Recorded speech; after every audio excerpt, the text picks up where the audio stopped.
बिस्मिल्लाहिर्रहमानिर्रहीम। अस्सलाम वालेकुम जी। तो मेरे प्यारे प्यारे व्यूवर्स, कैसे हैं आप सब लोग। मैं उम्मीद करती हूँ कि आप सब बिल्कुल ठीक ठाक होंगे।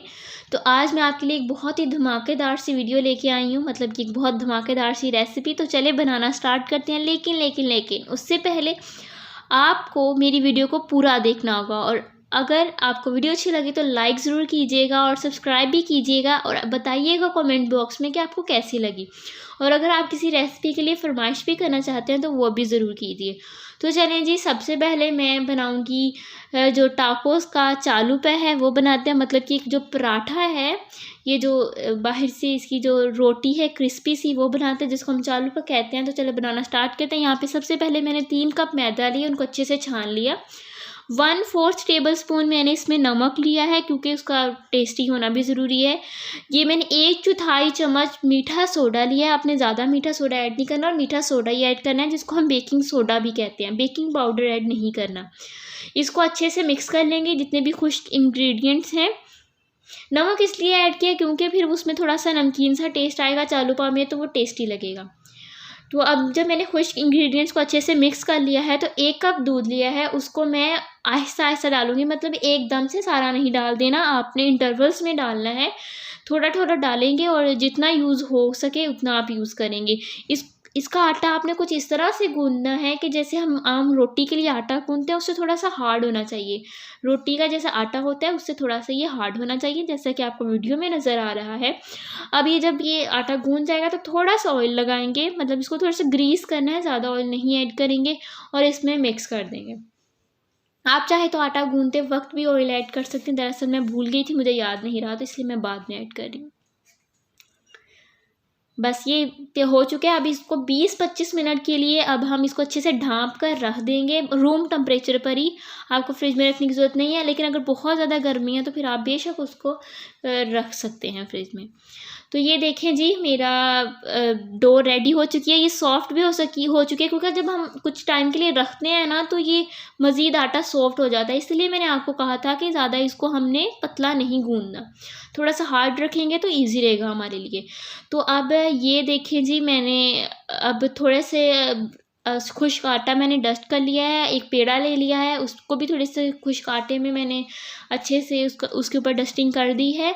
तो अब इसकी हम रोटी बेलना शुरू कर देंगे। इसकी गोल सी रोटी हमने बेल लेनी रोटी है। वो आपने ना तो ज़्यादा पतला बेलना है, ना ही ज़्यादा मोटा बेलना है। जितनी हमारी आम रोटी होती है ना, उससे बस थोड़ा सा मोटी होनी चाहिए, ज़्यादा मोटी आपने नहीं बेलनी, वरना वो कच्ची रह जाएगी और फिर मज़ा नहीं आएगा खाने का, और फिर वो क्रिस्पी क्रिस्पी भी नहीं बनेगी। जब आप रोटी बेल लें तो उसमें आपने कांटे की मदद से होल कर देने हैं, जैसे कि नान में होते हैं। कोई वीडियो शूट नहीं हो पाई ड्यू टू सम रीज़न, तो इसलिए माफ़ी।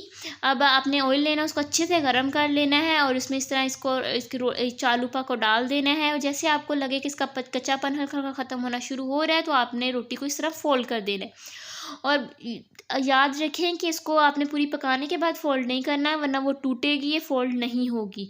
तो आपको इसमें ऑयल में ही इसको फोल्ड करना होगा, तो फिर ही आपकी ये सही से तैयार होगी। और आपने बस फिर इसको पकाते रहना है, हिलाते भी रहना है ताकि जल ना जाए। जैसे ही लाइट ब्राउन हो जाए आपने इसको निकाल लेना, ज़्यादा डार्क ब्राउन नहीं करना, वरना टेस्ट अच्छा नहीं आएगा। अब दूसरी तरफ आते हैं, हम अपनी टाकोस का स्टफिंग बनाते हैं। तो सबसे पहले लेंगे बहुत ही प्यारे प्यारे से खूबसूरत से टमाटर, 3 टमाटर ले लेंगे, और 4 हरी मिर्चें ले, और 2 मिनट के लिए इनको हम बॉईल करेंगे अच्छे से। जब ये उबल जाएंगे तो कुछ इस तरह का टेक्सचर होगा। इसको पानी में से निकाल लेना है इनको, और फिर ये देखें गरम गरम है और अच्छे से बॉईल हो चुके हैं। मैं आपको इसका ये देखें पील भी उतार के दिखाती हूँ। देखिए फ़ौरन से ये पील उतर रहा है। ये देखिए कितने आराम से उतरे। थोड़ा सा गर्म था इसलिए हाथ लगाने में मुश्किल हो रही थी। इसको आप बेशक ठंडा करके इसको ग्राइंड कर लें, या गरम गरम कोई ग्राइंड कर लें, ये आपकी अपनी मर्ज़ी है।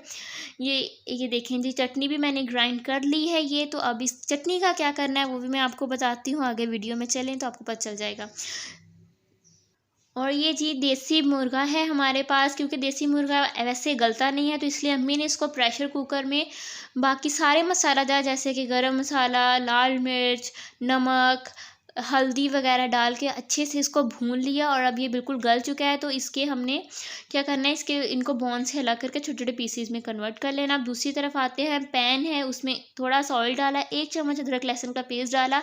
अदरक लहसुन का पेस्ट डालते थोड़ा सा ही ऑयल में इसको हम मिक्स करेंगे। जैसे ही आपको लगे कि खुशबू आना शुरू हो चुकी है, तो हम इसमें वो जो हमने बनाई थी ये टमाटर और हरी मिर्चों की प्यूरी वो शामिल कर देंगे और उसको थोड़ा सा भूनेंगे, कच्चापन जितना भी है वो निकाल लेंगे। और वो जब निकल जाएगा तो उसके बाद हम थोड़ी सी लाल मिर्चें शामिल करेंगे। ये देखें, आधा चम्मच से भी थोड़ी सी कम है लाल मिर्चें। वैसे तो अम्मी ने वो गोश्त में डाल दी थी, लेकिन हम थोड़ी सी डालेंगे क्योंकि कम ना हो जाए। हम तेज़ मिर्चें खाते हैं, इसलिए आप अपने टेस्ट के हिसाब से जितना कम ज़्यादा रखना चाहें वो रखें। नमक, ये लाल मिर्चें हैं, इसको थोड़ा सा अच्छे से भून लेंगे। जब ये भून जाएंगी तो यानी कच्चापन जब ये ख़त्म हो जाएगा, तो ये जो गोश्त था वो हम शामिल कर देंगे और फिर अच्छे से मिक्स करेंगे। बस गोश्त ऑलरेडी पका हुआ था, मिक्स करने की देर थी, मिक्स हो जाएगा तो हमारा ये वाली स्टफिंग भी रेडी हो गई है। तो आप कीमा भी ऐड कर सकते हैं गोश्त की जगह, लेकिन ये हमें जो अच्छा लगा वो हमने वो किया। तो ये लीजिए, अब ये आगे हैं चालूपा हमारी ठंडी हो चुकी है, तैयार हो चुकी हैं। तो अब इसमें हम क्या करेंगे, ये देखें किस तरह फ़ौरन से बंद हो रही हैं, टूटी नहीं है। इसी तरह आपको अगर ऑयल में इसको चालूपा को फोल्ड करेंगे तो बेहतर रहेगा। पहले गोश्त डाला, उसके ऊपर थोड़ी सी बंद गोभी डाली है, बॉईल किए हुए आलू डाल दिए हैं, शिमला मिर्च हमने डाल दी है थोड़ी सी ऊपर, फिर से दोबारा से गोश्त को डाला है, गोश्त का वो मसाला था वो डाला है। और इस तरह से दोबारा से फिर बंद गोभी की ऊपर से लेयर आएगी। आप कोई भी वेजिटेबल और जो आपको पसंद हो वो आप डाल सकते हैं, यानी कि अपनी पसंद है ना, आपको कैरेट्स वगैरह जो भी डालना चाहिए डाल सकते हैं। थोड़ा सा हरा धनिया डालेंगे ग्रीन ग्रीन दिखाने के लिए। और फिर उसके बाद ये देखें जी, दोबारा से आलू की स्टफिंग हो गई है, क्योंकि भाई आलू तो हीरो होते हैं ना हर चीज़ के लिए। थोड़ी सी चीज़ डालेंगे, चीज़ ऑप्शनल, अगर डालना चाहें तो डाल लें, नहीं डालना चाहते तो वो आपकी मर्ज़ी है, लेकिन चीज़ होगी तो थोड़ा सा चीज़ी सा लगेगा। सॉस हमने फ़िलहाल थोड़ा सा डाला है, क्योंकि कोई ज़्यादा सॉस खाता है कोई कम खाता है, वो अपनी मर्ज़ी होती है। तो वो फिर आप अपने अपने टेस्ट के हिसाब से सॉस डाल सकते हैं। मुझे वैसे ज़्यादा क्रीमी और सॉसी चीज़ें पसंद हैं। तो मैंने कहा इतना ग्रीनरी भी हो गई है, वाइट भी हो गया, तो थोड़ा सा लाल लाल भी होना चाहिए, तो टमाटर भी ऊपर रख दिए। उम्मीद करती हूँ आपको वीडियो अच्छी लगी। अगर वीडियो अच्छी लगी तो प्लीज़ लाइक शेयर सब्सक्राइब कीजिए और दुआओं में याद रखिए। फ़ी अमान अल्लाह।